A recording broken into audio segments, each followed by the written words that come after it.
Sir हम मुसलमान बनल चाहो ये तो एकर में सर बहुत सारा कंफ्यूजन हुआ है कि हमीन जैसे मुसलमान जब जन्नत जा है तो मुसलमान जो एक हिंदू मुसलमान बन के जन्नत जाओ है तो का वो लड़का तो जन्नत चल जाता है लेकिन ओकर जो हिंदू वाइफ रहते है वो जन्नत जा सको है कि नहीं, ये पहला सवाल। दूसरा सवाल कि जो बहुत सारा मुसलमान मजार जा है तो एकर में का है इसमें। और तीसरा सवाल ये है कि का कोई लड़का मास्टर विजन करो तो ओकर में गलत चीज ना है इस्लाम के हिसाब से। और चौथा सवाल ये है कि अगर मुसलमान सब कोई भाई भाई है तो कभी कभी क्या होता है कि वो एक दूसरे के साथ नहीं देते हैं तो वो क्या सब जहन्नम में जाएंगे। और पांचवा सवाल ये है कि बस बस करें कुरान अब में कितना भाई बस करें। जी जी सवाल का जवाब दे दे भाई। जी मैं इधर पहला सवाल छोड़ रहा हूँ, मैं आपके पीछे से ले रहा हूँ 4-3-2 के चौथे सवाल का तो ये है कि जो भी ईमान वाला है, जो भी मुसलमान है, वो अपने अगर गुनाह करता है तो चाहे वो किसी भी तरह का गुनाह हो तो उसको जो है अगर अल्लाह ताला चाहेंगे तो सज़ा देंगे उस गुनाह की, अगर नहीं चाहें माफ़ करना चाहेंगे माफ़ कर देंगे, लेकिन इवेंचुअली जो है नहीं कि फाइनली जो है वो बंदा जाएगा, जन्नत में जाएगा, जो भी मुसलमान होवे। उसके बाद दूसरा सवाल था कि वो गलत काम है, जो मास्टरबेशन है वो गलत काम है, वो नहीं करना चाहिए। तीसरा जो सवाल था कि क्या सवाल था तीसरा? यानी कि दूसरा क्या सवाल था? आसिम भाई इस पर एक मीम याद आया। एक तीसरा सवाल आपने कहाँ तक कॉलेज में पढ़ा है? कहने लगे मास्टरबेशन तक पढ़ा है। हेलो हेलो जी बोले आपका दूसरा सवाल क्या था? सर मेरा दूसरा सवाल ये था कि अगर हम मुसलमान बनते हैं तो क्या हम मुसलमान बन के तो जन्नत चल जाएंगे लेकिन मेरा हिंदू वाइफ कैसे? ये तो पहला सवाल था, इसके बाद क्या था? ये पहला था सर कि मजार उजार क्या होता, मजार में लोग जाते थे मुसलमान सर। मजार जो जाने का है वहाँ फातिहा पढ़ने यानी कि उनको इसाले सवाब के लिए, उनको सवाब पहुंचाने के लिए आप कब्र पे जा सकते हैं। जैसे मान लिया गया आपके दादा थे, आपके अब्बा थे, मुसलमान थे, ये लोग यानी कि इंतकाल हो गया, उनका कब्र है, तो वहाँ जाके इसाल सवाब आप यानी कि उनको सवाब पहुंचाने का काम कर सकते हैं बस, ठीक है। बाकी जो पहला सवाल है आई थिंक मुफ्ती साहब उसको और सर एक बार आए थे तो हमको बोला गया था कि खतना करने पर आपको जजिया देना पड़ेगा और ये सब बोले थे। किसने वो? नहीं ऐसा कुछ भी नहीं है मनगेरा भाई, ये ऐसा कुछ नहीं है, ठीक है। यानी कि इसका कोई रिलेशन नहीं है जजिया वगैरह से कुछ भी, ठीक है। और क्या फिर सर इस तरह का बोला क्यों गया था? आप ही लोग की तरफ से बोला गया और हम कुछ मिसअंडरस्टैंडिंग या मिसकम्युनिकेशन हो गया होगा, या तो समझने में कुछ जो है वो दिक्कत हो गई होगी, या कुछ बोलने में समझाने में कुछ दिक्कत हो गई होगी। सर ये मेरे बातों का एक वीडियो बना के स्पेशली डाला गया है सर कि हम तो सर नॉन मुस्लिम है और हम इस्लाम के बारे में जानना चाह रहे हैं, क्योंकि इस्लाम के बारे में जानने के बाद हम इस्लाम एक्सेप्ट भी करेंगे। तो फिर इस तरह का हंसी मजाक के द्वारा इस तरह बात किया गया है तो फिर हमको तो यही समझ में आएगा ना कि एक आलिम के द्वारा इस तरह बोला गया। तो मुझे नहीं पता आप कहाँ के बारे में बात कर रहे हैं, हमें उसके बारे में नहीं, ठीक है। बाकी ऐसा कुछ भी नहीं है। मुफ्ती साहब अगर अवेलेबल हैं तो जो पहला सवाल था इनका अपनी वाइफ के मुतालिक, तो वो बता दें आप कि मुसलमान होने के बाद फिर क्या क्या प्रोसेस करने पड़ेंगे अगर शादी हो रखी है ऑलरेडी। मैं असल में लंच ब्रेक पर था, मैंने कहा देखता रहूं। खैर तो देखें भाई, मजाक तो नहीं बनाया गया, लेकिन मैं नहीं समझता कि इंटेंशनली किसी का मजाक बनाया जाता है। अलबत्ता आपका पहला सवाल जरा मुझे दोबारा दोहरा दीजिए, क्योंकि आपने इतनी लंबी लिस्ट कर दी। अलबत्ता मैं एक ऑन अ लाइटर नोट, आपका मजाक नहीं बना रहा हूँ, लाइटर नोट, आप जब कह रहे थे ना पहला सवाल, दूसरा सवाल, तीसरा सवाल, तो मुझे उवैस इकबाल की याद आने लगी। क्यों बसारत भाई? उवैस इकबाल की जो वीडियो है 23 सवाल मुफ्ती साहब से मेरी ताल्लुक से वीडियो बनाई, मेरा पहला सवाल ये, दूसरा सवाल ये, और लो भाई 15 मिनट में 23 सवाल लग दिए। अब हम जो है जवाब देते रहे उसका। तो खैर एनीवेज, तो आपका पहला सवाल जरा उसको दोहरा दीजिए, क्या है? सर पहले सवाल में था कि मुसलमान मजार जाके मत्था क्यों टेकते हैं। दूसरा सवाल था कि मास्टरबेशन क्या गलत है या हराम है। रुके मैं दोहरा देता हूँ। इनका पहला सवाल था मंगेरा साहब, ये सारे सवाल हो गए। इनका जो पहला सवाल था वो ये था कि अगर कोई हस्बैंड इस्लाम कबूल करता है और उसकी वाइफ है और वो नॉन मुस्लिम ही है, तो उसके बारे में क्या हुक्म है? देखें, उसके बारे में जो हुक्म है वो ये है कि हस्बैंड और वाइफ, अगर डिपेंड करता है कि वो वाइफ अगर मान लीजिए हिंदू है, एथिस्ट है, तो दोनों के दरमियान जो मैरिटल रिलेशन है वो नहीं होना चाहिए। और हस्बैंड को चाहिए कि वो अपनी वाइफ को दीन की तबलीग करे, जैसा कि वो खुद दीन को और इस्लाम को कबूल कर रहा है और उसको अच्छा समझ के कर रहा है। तो जो अच्छाई आप अपने लिए पसंद करते हैं, मैं एक मिसाल देता हूं आपको। मिसाल ये है कि आपको मसलन कहीं से बहुत सारे पैसे मिल गए और आपको उन पैसों की वजह से आपकी जिंदगी बदल जाएगी, और आपकी बीवी तैयार नहीं है। वो ये कहती है कि नहीं, हम तो झोपड़े में ही रहेंगे और इसी यानी जो पलंग है इसके ऊपर सोएंगे, बेड के ऊपर नहीं सोएंगे, हमें पंखे की जरूरत नहीं है, हाथ के पंखे से हम झलेंगे और हमें एसी में नहीं जाना है। तो आप क्या करेंगे? भाई ऐसा है कि मेरे पास तो करोड़ों रुपए आ चुके हैं, मुझे इस झोपड़े में नहीं रहना है, मुझे बेड पे सोना है, एसी वाले कमरे में सोना है, मुझे क्या जरूरत है, तुम्हें जो करना है तुम करो फिर। तो ऐसे मौके पर आप यही करेंगे और हर एक आदमी यही करेगा। तो इसी तरीके से इस्लाम की सच्चाई अगर आपको मिल गई तो आप इस्लाम की सच्चाई वहां तक पहुंचाएंगे। और अगर वो आपका साथ देने के लिए, उस सच्चाई को कबूल करने के लिए तैयार नहीं, फिर वो आपके साथ के लायक नहीं है। सिंपल सी बात है। अब इसको डाइवोर्स दे सकते हैं। हाँ, वो आपकी मर्जी है, वो आपकी मर्जी है, वो आपकी मर्जी है। लेकिन मैंने कहा कि आप इस्लाम की सच्चाई उस तक पहुंचाएंगे, बच्चे तो आपके पास हैं। जी सर। और अगर आप ये समझते हैं कि नहीं, इसने अपनी आंखें बंद कर रखी हैं, इस्लाम की सच्चाई इसने देख ली लेकिन इसको कबूल नहीं करना है और बच्चे छोटे हैं, तो आप मैरिटल रिलेशन कायम ना करें। ठीक है, आप रहते रहे लेकिन मैरिटल रिलेशन कायम ना करें। जी सर। और सर क्योंकि सर मैं थोड़ा सा सवाल लिख के आया था, क्योंकि मैं 10:30 बजे से ही ट्राई कर रहा था आपसे बात करने के लिए, लेकिन नहीं हो पा रहे थे। अच्छा, एक मिनट, वो मजाक किसने बनाया आपका? मैंने बनाया? सर आप ही के साथ कोई बैठे हुए थे, वो बोल रहे थे कि खतना के बाद जजिया देना पड़ेगा। अपना दोस्त लोग से भी कुछ डिस्कशन किए थे, लेकिन ऐसे बोले कि नहीं नहीं ये गलत है, नहीं बोलना। हेलो, ये मेरे चैनल पर हुआ क्या? जी सर, आपके ही चैनल में हुआ। अच्छा, मुझे याद नहीं है सर, आप देख लीजिएगा उसमें। देखें, बाज़ मरतबा हम लोग लाइट एंड नोट पर बहुत सी बात कर देते हैं, उसको दिल पे ना लिया करें, वो मजाक है। जब जाहिर है कि देखें 3 घंटे की फिल्म चल रही है, उसमें बीच में अगर कॉमेडी सीन ना आए तो बंदे का दिल कहाँ लगेगा? सर हम इस्लाम के बारे में नहीं जानते हैं सर, और आप जो भी बोलिएगा तो हमको सच ही मानना पड़ेगा ना। हाँ, वो बात ठीक है, लेकिन अगर किसी ने ये बात बोली जिजिये का खतने से कोई लिंक नहीं है, ठीक है, तो कोई भी मुसलमान के सामने आप कहेंगे तो वो एकदम मुस्कुराएगा कि यार ये क्या बात है। तो खैर एनीवेज, आपने बिल्कुल बात सही कही है कि हम जो कहेंगे आप उसको सही समझेंगे, लेकिन उसको लाइटर नोट पर लिया गया। खतने का जिजिये से कोई ताल्लुक नहीं है। अब आप अगर अपना अगला सवाल कर लीजिए जी। और सर एक सवाल था कुरान के मुताबिक, कुरान में सब कहीं लिखा हुआ है कि पत्थर को गाड़ा गया, मतलब इस तरह के मैं जब जैसे कि आप बोले थे ना कि कुरान शरीफ को समझो, तर्जुमा के साथ समझो, तो मैं समझ रहा था। तो उसमें कहीं लिखा हुआ था कि पत्थर को अल्लाह की तरफ से गाड़ा गया। तो क्या सर ये पॉसिबल है कि गाड़ देना? नहीं, मैं आई डोंट नो कि किस आयत का आप की बात कर रहे हैं, आयत का रेफरेंस ये पहाड़ गाड़ने की बात कर रहे हैं, वो पहाड़ को गाड़ने की जो आयत है। अच्छा, देखिए, पहाड़ गाड़ने की बात जहां पर है वो उसका तर्जुमा, उसके लिए जो लफ्ज इस्तेमाल हुआ है ना, वो है अरसाहा वल जिबाल अरसाहा। अच्छा, अरसा का जो लफ्ज है उसके माना आते हैं एंकर के। जब आप कश्ती चलाते हैं, मान लीजिए आपने देखा होगा बड़ी बड़ी बोट्स हैं, तो उसमें एंकर डाल देते हैं उसको रोकने के लिए, राइट?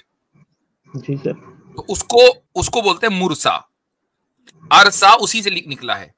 तो अल्लाह ताला ने इन पहाड़ों को इस धरती के लिए बतौर एंकर बनाया है कि अगर ये पहाड़ ना हो तो धरती जो है उसके ऊपर, इस जमीन के ऊपर लाइफ मुश्किल हो जाए। इतने वो पॉसिबल नहीं है। आप कहीं भी सर्च कर लें कि पहाड़ों के बगैर जमीन कैसे होगी, क्या लाइफ पॉसिबल होगी? नहीं होगी।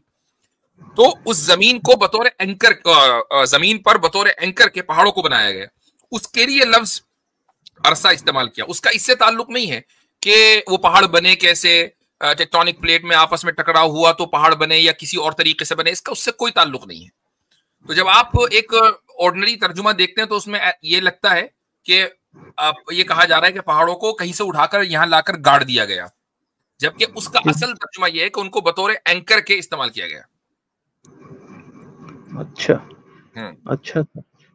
और सर एक आपके जबान से सुनना चाहता हूँ कि मास्टर विजन क्या है सर? मास्टर विजन सर, ये आपके पिछले सवाल में एक थोड़ी चीजें भी ऐड कर लीजिए कि देखें, जो ये एतराज आमतौर पे लोग करते हैं, वो अगर अपने एतराज की नेचर को ही देख लें तो उनको समझ आ जाएगी कि असल बात क्या कही जा रही है। वो इस आयत के बाद फौरी तौर पे इस पे आ जाते हैं कि देखो भी पहाड़ तो इस तरह से बनता है। तो भाई आज किस तरह से बनता है इज अ डिफरेंट थिंग। 3 तरीके हैं पहाड़ बनने के, वो बन सकता है, लेकिन जो मेन चीज़ है वो यही है कि पहाड़ ज़मीन के ऊपर सिर्फ रखा हुआ नहीं होता, बल्कि वो ज़मीन के अंदर उसकी जो जड़ें हैं कि जो ज़मीन को स्टेबल करती हैं। मेन चीज़ ये है। अगर तो कुरान में ये है कि नहीं, हर पहाड़ जो होता है वो एक्सटर्नली मेख की तरह उसमें गाड़ दिया जाता है और हमेशा गाड़ दिया जाता है, तो ये बड़ा वैलिड एतराज़ बनता है। लेकिन ये तो बात हो ही नहीं रही कि पहाड़ हमेशा ऐसे ही बनता है। बात यह है कि ज़मीन की जो वो इब्तदाई कंडीशंस हैं उसमें पहाड़ का रिलेशनशिप ज़मीन के साथ क्या है, that is the main thing. और ये इसको तो अगर आप आतिफ साहब जरा सा स्टेज पे जगह बनाएं, वो आना चाहते हैं आमिर भाई। ठीक है जी सर, बस ये एतराज देख लें कि वो आजकल पहाड़ कैसे बनते हैं, वो इस चीज को देख के वो समझते हैं कि शायद जो कुरानिक नॉलेज है वो ये है कि नहीं, पहाड़ जब भी बनेगा वो ऐसा ही होगा कि एक मेख रखी जाएगी और उस पर थोड़ा मारा जाएगा और वो जमीन के अंदर गड़ जाएगा। सर हिंदी में समझाते ना, हमको उर्दू नहीं आता है। चले कोई बात नहीं है, वो जो बात मैंने आपसे कही है वो तो समझ में आ गई ना आपको? जी सर। ठीक है सर। अब आप बार जो सवाल कर रहे थे मास्टरबेशन के ताल्लुक से, वो इस्लाम में हराम है। जी सर। और सर मैं आपसे कुछ बोलना चाहता हूँ कि आपके स्ट्रीम में आने में सर बहुत दिक्कत होता है। नॉन मुस्लिम के मतलब बोला जाता है कि इसको मौका देना चाहिए, लेकिन बहुत दिक्कत होता है सर। अरे सर मसला क्या है कि अगर हम में से कोई ड्रॉप हो जाए ना, तो मान लीजिए मैं ड्रॉप हो जाऊँ ना, तो मुझे ही आने में बहुत मुश्किल होगी। देखो आमिर भाई को आने में, कैसर भाई को आने में कितनी दिक्कत हुई, पीछे बड़ी सफाई करनी पड़ती है। चूंकि अब ये हमारे इख्तियार में तो है नहीं, क्या करें, लेकिन अब कोशिश करते रहा करें, नंबर लग जाए तो आ जाए। और दूसरी बात मैंने इनको इसलिए निकाला था कि मुझे पता नहीं था ये नॉन मुस्लिम है, क्योंकि अक्सर कमेंट में रहते हैं और अच्छे कमेंट करते हैं, तो इसलिए मैंने किक आउट किया था, उसके लिए मालूम। हाँ अच्छा, एक चीज और, कुछ लोगों ने हमें तवज्जो दिलाई है। क्या नाम है आपका सर? मंगरा। अच्छा खैर ठीक है, वो जो स्क्रीन नेम था। कुछ लोगों ने हमें तवज्जो दिलाई कि आपको ये कहा गया होगा कि इस्लाम लाने के बाद ज़कात भी देनी पड़ती है। आप ज़कात और जिज़िया में कंफ्यूज तो नहीं हो गए? सर जकात पता नहीं सर जकात का होता है, लेकिन जजिया जानते हैं कि औरंगजेब के द्वारा और अकबर के द्वारा लगाया जाता है। तो चलो एक बात बताएं कि अगर एक मुसलमान, एक हिंदू इस्लाम कबूल कर ले तो क्या उसके ऊपर जिजिया लगेगा? जिजिया तो औरंगजेब ने गैर मुस्लिमों पे लगाया था, ये तो मुसलमान हो गया। नहीं सर, कैसे फिर लगेगा? नहीं हाँ नहीं लगेगा ना। तो अब आप कह रहे हैं कि जी इस्लाम कबूल करने के बाद खतने होंगी और जिजिया लगेगा, तो ये गलत बात है। हाँ ज़कात मुसलमान को देनी है। ज़कात का मतलब है 2.5% आपकी टोटल सेविंग में जब एक मिकदार आपकी हो जाए, यानी आपके पास बैंक बैलेंस हो जाए, वो एक खास उसकी लिमिट है, उसके बाद आपको 2.5% गरीबों को देना है, यह ज़कात है। जी सर। ठीक है सर। तो जी सर। चलें फिर इंशाल्लाह बात करेंगे आपसे। सर मैं इस्लाम कबूल करने। वालेकुम अस्सलाम आमिर भाई, क्या हाल चाल है? अल्लाह का शुक्र, सब खैरियत। हजरत ये मेरी मौजूदगी के अंदर बात हुई थी काफी अर्सा पहले जी। तो मैं चूंकि माशाल्लाह हैवी वेट्स माशाल्लाह मौजूद थे और मैं खाना खाते हुए बस मैं जिक्र कर दूंगा, फिर कुछ लोग खफा हो जाते हैं हमारे सुनने वालों में, इसलिए मैं जिक्र नहीं करता कि मैं खा क्या रहा था। आपके पसंद की चीज थी, बस इतना जी, जी, जी, अच्छा जी। तो अब ये है कि फिर मैंने मुनासिब समझा कि मैं हाजिरी लगाकर एक गलतफहमी को दूर कर दूं, ताकि ये भाई इंशाल्लाह अगर अल्लाह ताला ने इनको तौफीक दी या कोई सुनने वाले किसी को भी गलतफहमी नहीं होनी चाहिए। फिर आका दो जहां सल्लल्लाहु अलैहि वसल्लम ने भी अपनी ज़ौजा को रोक कर कहा कि ये देख लो, ठीक है, कि शैतान जो है ना वो रगों के अंदर बहता है जैसे खून दौड़ता है, ये देख लो, ये मेरी बीवी है। उन्होंने कहा अल्लाह के रसूल आपके बारे में? उन्होंने कहा नाम मैं क्लियर कर रहा हूँ। तो क्लियर करने के हवाले से बड़ा जरूरी है। हुआ ये था कि ये भाई फर्क नहीं समझ पा रहे थे, और उस वक्त जब बात चल रही थी तो इनके जहन में ये चीज बैठी हुई थी कि खतना देने के बाद आपको जजिया देना पड़ता है। तो ये कंफ्यूज हो रहे थे इस मामले के अंदर कि जब मैं खतना करवा लूंगा तो फिर मुझे जजिया भी देना पड़ेगा। तो मैंने इनको कहा था उस वक्त, फिर मैंने जब ये समझ नहीं रहे थे बात और मुसलसल ये रिपीट कर रहे थे, तो उस वक्त मैंने कहा था कि समझाया था कि खतने के बाद जजिए का ताल्लुक ही नहीं बनता, और खतना उसका क्या शरई हुक्म है वो भी डिस्कस हो गया था।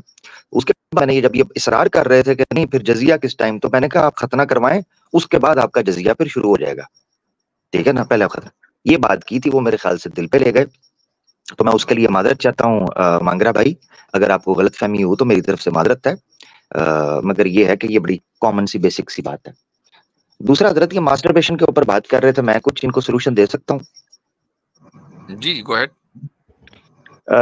मांगरा भाई आप सनातनी हैं अभी, आप बैकग्राउंड आपका सनातनी है? सर मैं सनातनी हूँ, लेकिन मैं पूरा जांच पड़ताल करने के बाद ही इस्लाम में आना चाहता हूँ सर। ठीक है, ठीक है, आप जांच पड़ताल जारी रखिए।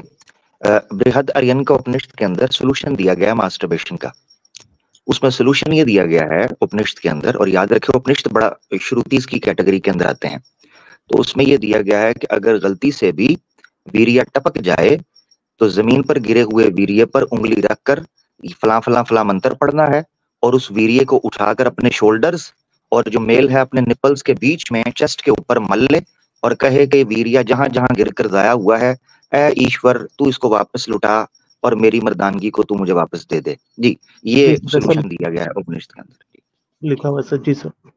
चले खैर, लेकिन इस्लामी जो एतबार से आप बार बार पूछ रहे थे, तो मैंने उसका जवाब दिया कि ये जायज नहीं है, दुरुस्त नहीं है, इम्परमिसिबल है, ठीक है। चलिए sir, thank you, thank you. Okay, you welcome. ठीक है भाई, इजाजत लेंगे आपसे। अच्छा, और कौन है भाई? इंडियन नाम से है। अच्छा, हो रही है। हाँ ये है, चले ठीक है इंशाल्लाह। अब ज्यादा खैर बहुत लंबा नहीं चलना है, चंद मिनट इंशाल्लाह इंडियन भाई से बात कर लेते हैं। वैसे आसिम भाई अगर आप रुके चुके, अच्छा चले गए जी भाई। इंडियन साहब ऋषि जी, भाई ऋषि। हेलो जी, आप स्टेज पर हैं, किधर गए? तो चले गए। अच्छा कोई भाई बुरा ना माने, ये बात मैंने रेफरेंस मेरे पास मौजूद है, अगर किसी को लगेगा कि मैं गलत बात कर रहा हूँ तो विद रेफरेंस कर रहा हूँ भाई, हाँ इस पे बुरा मत मानिएगा। जी जी सही कह रहे, ठीक है। मुझे डर था कि अब पहली बात भी सीरियस ले ली थी, अब ये ना बात ना सीरियस ले लें। जी जी जी। आमिर भाई कहना चाह रहे हैं खाना खाकर आए हूँ मैं, डकार मुफ्ती साहब के चैनल पे मारनी थी। अच्छा जी, शहबाज। अस्सलाम वालेकुम। वालेकुम अस्सलाम। जी मेरा ताल्लुक़ पाकिस्तान से है और अल्हम्दुलिल्लाह मुसलमान हूँ। मेरा सवाल ये है सर कि क्या इक़ामत दीन की जद्दोजहद मुझ पर फ़र्ज़ है, और अगर है तो इसकी कुरान और हदीस से क्या दलील है सर? जी कैसर भाई, आपकी दिलचस्पी का टॉपिक है। जी फ़र्ज़ है जनाब लेकिन ये फ़र्ज़ है वहाँ पे जहाँ पे आप इस फ़र्ज़ को अदा कर सकते हैं। ये मतलब ये ज़रूरी बात है, इसलिए ज़रूरी है कि मुफ्ती साहब के मुल्क से मुझे बहुत से लोगों के ऐसे सवाल आते हैं, तो मैं उनको ये जवाब नहीं देता। मैं उनको मना करता हूँ कि आपने अपने अहदों को पूरा करना है, लेकिन जब हम बात करते हैं इक़ामत दीन की तो उसमें हम पाकिस्तान के कॉन्टेक्स्ट में इसलिए बात करते हैं कि पाकिस्तान बनाया ही इसलिए गया था कि यहाँ पे लोगों को एक शरई हलाल एक्सपीरियंस हासिल हो, तो यहाँ पे ये ज़रूरी है। जहाँ पे आप कर सकते हैं वहाँ ज़रूरी है। अब इसके लिए क्या शरीयत की क्या इसमें, यानी आपने कहा कि कोई कुरान और हदीस से इसकी कोई दलील है? जनाब रसूलुल्लाह मआब सल्लल्लाहु अलैहि वसल्लम की मजमूई तौर पे सीरत तैयबा जो है वो एक निज़ाम की पे बेस्ड है, इंडिविजुअल एफर्ट्स पे बेस्ड नहीं है। वो भले जहाद का मामला हो, वो भले मार्केट को इस्टेब्लिश करने का मामला हो, वो भले इनकी रियासत जो है ना, दुनिया का पहला कॉन्स्टिट्यूशन, अब कॉन्स्टिट्यूशन इंसान पहले अपने लिए तो नहीं बनाता है, जो मदीना अकॉर्ड्स बनाए वो इसलिए कि जो निज़ाम है वो चले। ऐसे ही कुरान आपको रिक्वायर करता है कि आप दीन में पिक एंड चूज़ नहीं कर सकते, बल्कि आपने पूरे का पूरा दाखिल होना है। तो उसके लिए ज़रूरी है फिर कि जो होलिस्टिक सिस्टम है दीन का, वो सारे का सारा आपके पास मौजूद हो। ऐसा ना हो कि आप नमाज भी पढ़ रहे हैं और आपकी इकोनॉमी सूद पे भी खड़ी हुई है। ऐसा ना हो कि आप रोज़े भी रख रहे हैं, ज़ाती तौर पे आप जो कुछ कर रहे हैं, और वहीं पे वो सारी हरामकारी हो रही है जिसके खिलाफ इस्लाम ने अपना आलम बुलंद किया है, और आप कह रहे हैं कि नहीं ये मेरा प्रॉब्लम नहीं है। इस तरह से नहीं होता। ये तो हदीस में भी आपको मिलेगा कि पिछली कौमों के बारे में, किसी एक कौम के बारे में जनाब रसूलुल्लाह महमद सल्लल्लाहु अलैहि वसल्लम ये कह रहे हैं कि फरिश्तों को अल्लाह ने भेजा उस कौम को बर्बाद करने के लिए। तो उस फरिश्तों ने पूछा, इजाज़त चाही कि वो जो आपका जिक्र करते हैं, अल्लाह अल्लाह करते हैं, उनको पहले निकाल ना दें। तो अल्लाह ने कहा नहीं, उन्हीं से काम स्टार्ट करना है कि खलीफातुल अर्द हो, तुम्हारा काम है वहाँ पे जाके इस्टेब्लिशमेंट ऑफ रिलीजन। अल्लाह अल्लाह करना ज़ाती हैसियत में बैठ के कर देना, ये तो आप फरिश्ते भी कर सकते हैं।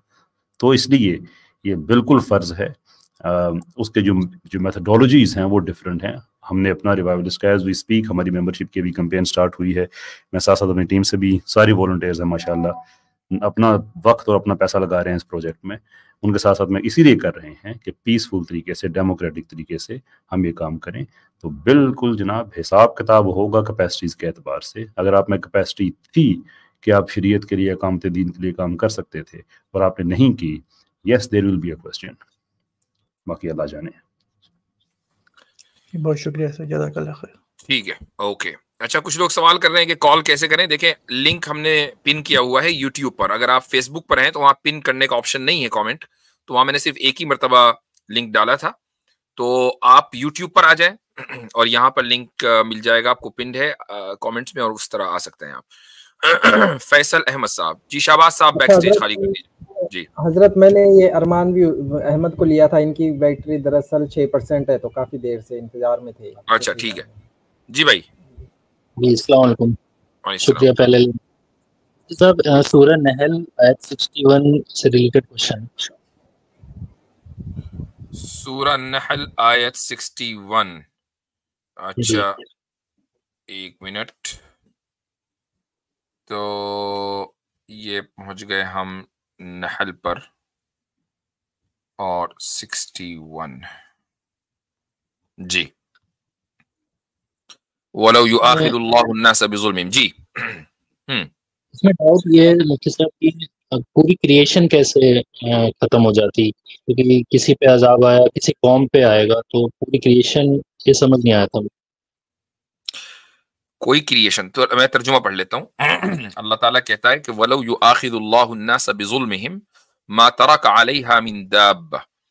अगर अल्लाह लोगों को उनके जुल्म की वजह से फौरन अपनी पकड़ में लेता तो रुए जमीन पर कोई जानदार बाकी न छोड़ता, लेकिन वो उनको एक मुअय्यन वक्त तक मोहलत देता है। फिर जब उनका मुअय्यन वक्त आ जाएगा तो वो घड़ी भर भी उससे आगे पीछे नहीं हो सकेंगे। तो इसमें आप ये कह रहे हैं कि फिर लोगों को पकड़ना चाहिए, ये क्यों कह रहा है कि कोई जानदार भी जमीन पर बाकी नहीं रहेगा? ये कह रहे हैं ना, जानदार का क्या कसूर है दूसरे जानवरों का? जानवर, पेड़ पौधे सभी। उसकी वजह यह है कि पेड़ पौधे, जानवर और दुनिया की हर चीज दरअसल इंसान के लिए अल्लाह ताला ने बनाई है। ये ताबे हैं इंसान के, ये हमारी खिदमत के लिए हैं। ये ऐसा ही है कि मसलन आप मकान में रहते हैं और उस मकान के बाशिंदों के ऊपर कोई अजाब नाजिल हुआ तो मकान भी जद में आएगा। ये नहीं कहा जा सकता मकान क्यों जद में आया। तो ऐसे ही जितनी भी चीजें हैं जो इस कायनात में अल्लाह ताला ने बनाई हैं, वो इंसान की खिदमत के लिए बनाई हैं। तो जो इसलिए वो ताबे हैं। तो जब मतबू कोई जो असल है उसको सजा दी जा रही, तो उसके इस्तेमाल की जो चीजें हैं वो भी जद में आएंगी। मरना तो उनके है ही। तो ऐसे नहीं होगा कि यानी टारगेट शूटिंग, कि भाई सिर्फ उस आदमी को लगे, कहीं और इधर उधर न लग जाए। तो उसकी वजह यह है कि अगर इंसान खत्म हो गए तो फिर बकिया किसी चीज का के रहने का कोई जवाज और कोई मतलब है नहीं। कायनात तो इंसान के लिए सजी है जी। तो मुफ्ती साहब क़यामत के बारे में बात हो रही है या फिर एक पर्टिकुलर कौम के पनिशमेंट के लिए नहीं आ रही? यहाँ अन्नास का लफ्ज है, लोगों को, और इसमें दोनों चीज हो सकती है कि अगर लोगों के जुल्म की वजह से फौरन हिसाब लेने पर आ जाए तो जाहिर है, और उसमें आप ये कह सकते हैं कि क़यामत अल्लाह ताला फौरन कायम कर दे, तो जाहिर है कि जब क़यामत कायम होगी तो हर चीज उलट पलट दी जाएगी। और यहाँ पर ये एक आम कॉन्टेक्स्ट में है, किसी खास कौम के लिए नहीं, बल्कि अल्लाह ताला अपना एक उसूल बयान कर रहा है। वो उसूल ये है कि लोग ये कहते हैं कि भाई फलस्तीन के ऊपर बमबारी हो रही है, अल्लाह ताला कहाँ है, मदद क्यों नहीं आ रही है। ठीक है, तो लोग ये समझते हैं कि अल्लाह ताला भी उसी टाइम में है, वो भी टाइम बाउंड है जैसे हम हैं। इतने दिन हो गए, 7 अक्टूबर से पूरा काम जारी है और अभी तक के और 30-35 हजार बच्चों को मार दिया गया है और अल्लाह ताला क्या कर रहा है वगैरह वगैरह। बहुत से लोगों के जहन में ये सवाल आता है, तो अल्लाह ताला इसका जवाब दे रहा है, इस उसूल को बयान कर रहा है कि उसका जो जजा और सजा का जो निजाम है वो इंसानों की ख्वाहिशात और उनके जज्बात के ताबे नहीं है। वो अल्लाह ताला जानता है किस वक्त किसको जजा देनी है, किस वक्त किसको सजा देनी है। वो हमारी तरह रिएक्शनरी नहीं है, क्योंकि रिएक्शंस की बुनियाद इमोशंस पर होती है, अल्लाह ताला के अंदर इमोशंस नहीं है। जी मेरी आवाज आ रही है हजरत? जी आ रही है, अब आइए। अच्छा, डिस्टोर्शन वगैरह तो नहीं है कोई? मुझे कह रहे हैं शायद आवाज का कोई मसला। अच्छा, अभी क्लियर है? जी जी, अब पहले थी थोड़ी सी नॉकिंग की आवाज आ रही थी, अब ठीक है। चले अल्हम्दुलिल्लाह, अब ठीक है। हजरत मैं आपसे ये जानना चाह रहा हूँ, जो आयत इन्होंने पेश की है उस पर मैं ये जानना चाह रहा हूँ, मेरी सलाह फरमाइएगा कि ये नुक्ता ठीक है या नहीं। 2 चीजें वैसे तो ज़हन में आ रही हैं। एक तो ये है कि क्या यहाँ दाब्बा में कुल बोलकर जुज मुराद लिया गया है? क्या ये नुक्ता ठीक है इसमें कि हम, यानी उसकी पीछे जो बैकग्राउंड थ्योरी वो ये ले ली जाए कि चूंकि अन्नास का जिक्र है वहां पर, तो जैसे अजाब का ताल्लुक जलाल के साथ है, जब्बार होने के साथ है सिर्फ, तो उसका इजहार इस तरीके पर किया जाए कि एक जिन्स को एक दाब्बा से तशबीह दी जाए, क्योंकि दाब्बा जो है वो फिर कीड़े मकोड़े हैं। जैसे हम कहते हैं कि उन चीजों की ला यानी जिंदगी होती है, मीनिंगलेस जिंदगी है। जानवरों की, वो गुजर रहे हैं, आ रहे हैं, बच्चे पैदा रिप्रोड्यूस करते हैं, फिर चले जाते हैं, उनका कोई मकसद नहीं जिंदगी का। वेराज इंसान का मकसद है। तो कहा कि अगर इंसानों के अंदर से ये सिफ्त चली जाती है जो उनको नास बनाती है, तो फिर वो दाब्बा की कैटेगरी में है, जैसे छुपाए हैं। तो लिहाजा फिर मैं कोई दाब्बा ना छोड़ता कि कोई इंसान बाकी ना रहता, यानी नास बोल के, दाब्बा बोल के जुज मुराद लिया गया। क्या ठीक है? यहाँ से नहीं, ये एक लंबा स्ट्रेच है। सीधी बात ये है कि दाब्बा के जो लिंग्विस्टिक मीनिंग है, कुल्लु मा यदिब्बु फिल अर्ज़, कि हर वो चीज जो जमीन पे चले, यानी हर जानदार को दाब्बा कहा जाता है। तो दाब्बा से मुराद सिर्फ कैटल्स नहीं है, बल्कि हर जानदार है। अब यहाँ पर ये देखने की बात है कि इंसानों की जो जिंदगी है वो दूसरे जानदारों के ऊपर डिपेंड करती है। तो अगर अल्लाह ताला इंसान को डिस्ट्रॉय करेगा तो उसकी जिंदगी के जो वसाइल हैं वो भी डिस्ट्रॉय होंगे। ये कैसे हो जाएगा कि खाली इंसान तो डिस्ट्रॉय हो जाए, जिंदगी के वसाइल बाकी हैं, जो जिंदगी फिर शुरू हो जाएगी क्योंकि जिंदगी के वसाइल मौजूद है। मैं मुफ्ती साहब इस पे जी बहुत शुक्रिया आपका। मैं चूंकि इकोलॉजी के हवाले से भी थोड़ा सा मैं रिसर्च करता रहता हूँ, तो मेरी जो अंडरस्टैंडिंग है इस आयत की वो ये है कि इसमें अल्लाह ताला ने एक्चुअली प्रोसेस एक्सप्लेन किया है कि तबाह किस तरह से किया जाता है। यानी कि ऐसा नहीं होता कि किसी कौम ने कुछ गलत किया तो गलत करने वाले ख़त्म हो और बाकी सिस्टम रहेगा, बल्कि वो जो वसाइल जिनकी आप बात कर रहे हैं उनके ज़रिए ख़त्म किया जाएगा। यानी आज दुनिया से अगर शहद की मक्खी को ख़त्म कर दिया जाए तो हमारा इकोलॉजिकल सिस्टम तबाह हो जाएगा, लिटरली इंसान मर जाएंगे। ऐसे ही चरिंद परिंद जो है ये घास खाते हैं, ये घास खाना छोड़ दें तो इनकी ग्रेजिंग की वजह से जो ज़मीन में उलट पुलट होता है और ताज़ा ऑक्सीजन अंदर जाती है, जिससे एक नया फिर एक जो पैदाइश का सिलसिला दरख्तों का वो शुरू होता है। या जो पत्ते गिर जाते हैं दरख्तों के और वो गिरने के बाद कैटलिस्ट बन जाते हैं, नई ज़मीन जो अपना पैदावार है वो उससे होती है। तो ये एक लंबी लिस्ट है चीज़ों की कि, और उसमें है कि कोई भी चीज़ ऐसी नहीं है कि जो इस दुनिया के लिए गैर ज़रूरी है। इवन जब कोई स्पीशीज़ एक्सटिंक्ट होती है तो उसकी रिप्लेसमेंट पहले आती है, फिर वो एक्सटिंक्ट होती है। तो यहाँ पे जो अल्लाह ताला कह रहे हैं कि जो तरीक़ाकार है तबाह करने का वो ये है कि फिर वो ज़लज़लों की सूरत में हो सकता है, फिर वो तुम्हारे जो वसाइल हैं वो तुमसे वापस ले ली जा सकते हैं। तो बात यह है कि अगर ऐसा किया जाए और फौरी तौर पर किया जाए तो वो सारी चीज़ें जो सस्टेनेंस की हैं वो सारी की सारी रिमूव कर दी जाएंगी एंड जो आपका सिस्टम है वो रैप अप हो जाएगा। जी हाँ, जबरदस्त। चले ठीक है अरमान भाई, इजाजत लेंगे आपसे। जी, फैसल साहब को ले लें।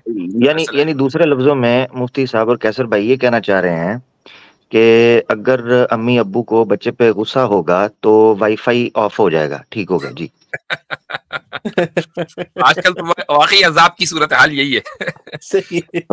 इस मिसाल को थोड़ा सा ज्यादा हकीकत पसंदाना बना लें कि अगर मियाँ बीवी में झगड़ा हो गया है और हस्बैंड टॉयलेट में चला गया है और काफी देर तक बाहर नहीं आया तो भी वाईफाई ऑफ हो जाएगा। तो जो वहां पे बैठ के टिकटॉक देखता रहता है वो सहूलत भी खत्म कर दी जाएगी। जी भाई फैसल साहब। अस्सलाम वालेकुम। अस्सलाम वालेकुम मुफ्ती साहब, कैसर भाई, आमिर भाई और दीगर भाइयों को भी अस्सलाम वालेकुम। वालेकुम अस्सलाम। जी वालेकुम अस्सलाम। काफ़ी दिनों बाद बात हो रही। कैसर भाई तो नॉन मुस्लिम कोई कर रहे हैं तो उनसे बात ही नहीं हो पाती, तो मैं आता भी नहीं हूँ, इसलिए काफ़ी दिनों बाद बात हो रही है आज। मेरा बस एक दो पॉइंट थे। आजकल आप देख रहे होंगे पाकिस्तान में ज़्यादातर लोग जो रिफॉर्मर के तौर पे आ रहे हैं, वो जो हमारे 1400 साल से कस्टोडियंस हैं इस्लाम